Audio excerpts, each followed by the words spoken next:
1200 दिनों में बनाए जाने वाला टाइटैनिक, जिसको अखबारों और न्यूज में अनसिंकेबल कहा जाता था, कभी न डूबने वाला जहाज, आखिर 2 ही घंटों में क्यों डूब गया? क्या इनका ओवर कॉन्फिडेंस 14 अप्रैल 1912 को ले डूबा? व्हाइट स्टार लाइन उस कंपनी का नाम था जिसने टाइटैनिक जहाज को बनाया था। इस कंपनी के वाइस प्रेसिडेंट इतने कॉन्फिडेंट थे इस चीज को लेकर, उन्होंने पब्लिक के सामने आकर कहा था कि ये अनसिंकेबल है, यानी कि कभी ना डूबने वाला जहाज। उसके बावजूद भी टाइटैनिक कैसे डूबा, और इसके पीछे एक अनटोल्ड स्टोरी है जो आप लोगों को आज मैं बताना चाहता हूँ, जिससे आप लोगों को बहुत कुछ सीखने को मिलेगा। तो आइए जानते हैं इस वीडियो में। टाइटैनिक का पहला सफर, जिस पर पूरी दुनिया की नजरें थी। 2200 पैसेंजर्स और क्रू मेंबर का सफर सिर्फ 4 दिन का मेहमान रहा। वो लोग जो अलग अलग मुल्कों से इस पे सवार हो चुके थे, और उस दिन अटलांटिक ओशन में समुद्री तूफान का दूर दूर तक कोई चांस नहीं था। मगर सफर के 2 ही दिन बाद 14 अप्रैल 1912 को टाइटैनिक को अपनी पहली आइस बर्निंग मिलना शुरू हो गई। जिस अटलांटिक ओशन को क्रॉस करते हुए टाइटैनिक अमेरिका की तरफ बढ़ रहा था, वहां पर आइसबर्ग्स मौजूद थे, यानी कि बर्फ के बड़े बड़े पहाड़। लेकिन क्रू मेंबर और कैप्टन स्मिथ जो इस शिप को चला रहे थे, उन लोगों ने इन वार्निंग्स को इग्नोर कर दिया और टाइटैनिक की रफ्तार कम ना की, जो कि इनकी सबसे बड़ी गलती थी और पहली गलती। टाइटैनिक अब तेजी से और बेखौफ अंदाज से आइसबर्ग की तरफ बढ़ रहा था, लेकिन अभी भी टाइटैनिक को हादसे से बचाया जा सकता था, क्योंकि जहाज के पहरेदार अलर्ट थे। रात के 11:40 पर इनको अपने सामने एक बहुत ही बड़ा बर्फ का पहाड़ नजर आया, जिसको देखते ही जहाज के पहरेदार कैप्टन को खबर देते हैं। लेकिन उस टाइम तक बहुत देर हो चुकी होती, क्योंकि आइसबर्ग इंतहाई करीब आ चुका है। अटलांटिक ओशन में शिप्स को ऐसे बड़े बड़े पहाड़ का सामना अक्सर ही करना पड़ता है, जिसको बड़े बड़े जहाज आराम से हैंडल कर लेते हैं, और ये तो फिर भी टाइटैनिक था। शायद कैप्टन स्मिथ ने भी यही सोचा था। आइसबर्ग की अलर्ट मिलते ही कैप्टन स्मिथ ने सारे इंजन को ऑफ करने का हुक्म दिया, साथ ही टाइटैनिक का रुख बदलने का ऑर्डर दिया। लेकिन फासला इतना करीब हो चुका था कि कुछ भी करना फजूल हो चुका था। इस दौरान आइसबर्ग टाइटैनिक के अगले हिस्से से टकरा जाता है।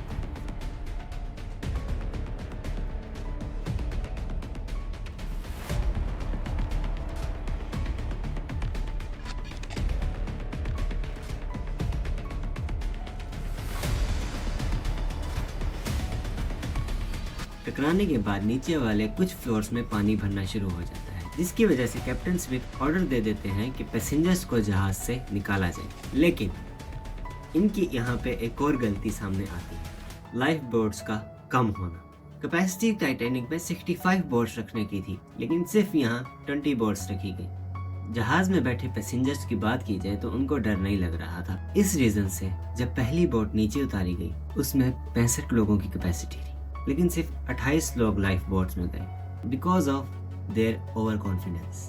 और टाइम के साथ साथ एक के बाद एक जहाज के हिस्से में पानी भरना शुरू हो गया। रात के 1 बजे जहाज में इतना पानी भर चुका था कि जहाज का अगला हिस्सा पानी में डूबने लगा, जिसकी वजह से और जिस मोमेंट पे पैसेंजर्स घबरा गए। जब पैसेंजर्स को रियलाइज हुआ कि ये वाकई ही डूब रहा है, एकदम से सब पैनिक में आ गए, और सबको यही जल्दी थी कि वो लाइफ बोट्स में बैठ सके। लेकिन अफसोस के साथ वहां पर जो एलीट क्लास वाले लोग थे, जिन्होंने फर्स्ट क्लास और महंगी टिकट्स खरीदी थी, उनको पहले तरजीह दी जा रही थी लाइफ बोट्स में बैठने के लिए। रात के 2 बजे टाइटैनिक से आखिरी लाइफ बोट उतारी गई, लेकिन जहाज में अभी भी बहुत सारे लोग मौजूद थे, जिन्होंने इसको अपनी किस्मत समझकर कबूल कर लिया। तकरीबन 2:30 पर जहाज 2 टुकड़ों में टूट गया और फिर धीरे धीरे पानी के अंदर डूब गया, और पानी टाइटैनिक को समा गया।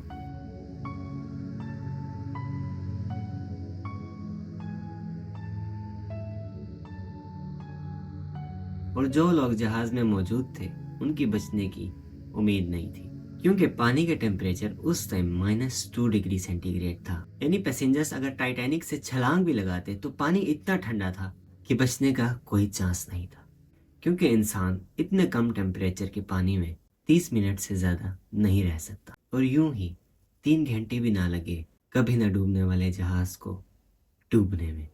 और इसके पीछे एक अनटोल्ड स्टोरी है जो आप लोगों को आज मैं बताना चाहता हूँ, जिससे आप लोगों को बहुत कुछ सीखने को मिलेगा। एक आदमी जिसका नाम क्लार्क था, जो एक किसान था। इनको बहुत शौक था कि मैं टाइटैनिक पे जाऊं, और उन्होंने अपने 5 बच्चे और एक बीवी के साथ टिकट बुक कर ली।